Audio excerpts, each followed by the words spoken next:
నందిగామ నియోజకవర్గ వైఎస్ఆర్ కాంగ్రెస్ పార్టీ అభ్యర్థి డాక్టర్ మొండితోక జగన్మోహన్ రావు కంచికచెర్ల పట్టణంలో ఎన్నికల ప్రచారం నిర్వహించారు.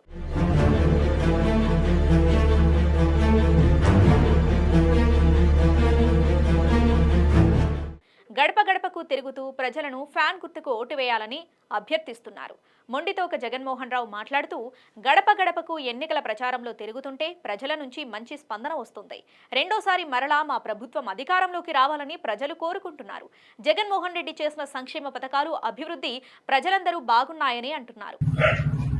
5 సంవత్సరాల జగన్మోహన్ రెడ్డి గారి పనితీరు, శాసనసభ్యుడిగా నా పనితీరు, గతంలో పాలకులు ఎలా ఉన్నారు, ఇప్పుడు ఎట్లా ఉంది పరిపాలన చూసి ఏది మంచి అయితే అటే ఓటేయాలని సపోర్ట్ చేయాలని కోరుతున్నాం. అందులో భాగంగా ప్రజల నుంచి స్పందన వస్తుంది. ఇమీడియట్గా జలజీవన్ మిషన్లో ప్రతి ఇంటికి కుళాయి వచ్చే విధంగా పనులు అక్కడ కొనసాగుతున్నాయి. త్వరలోనే ప్రతి ఇంటికి ట్యాప్ ఆ 2 మండలాలకు ఇస్తాం. అదేవిధంగా వీటికి సంబంధించి నందిగామ టౌన్కి సంబంధించి కూడా శాశ్వతమైనటువంటి పరిష్కారం, మళ్ళీ ఇబ్బంది లేకుండా మంచినీళ్ళు ఇచ్చే ఏర్పాట్లు చేస్తాం. ఇప్పటికే చాలా చోట్ల మౌలిక సదుపాయాలు కూడా కల్పించడం జరిగింది.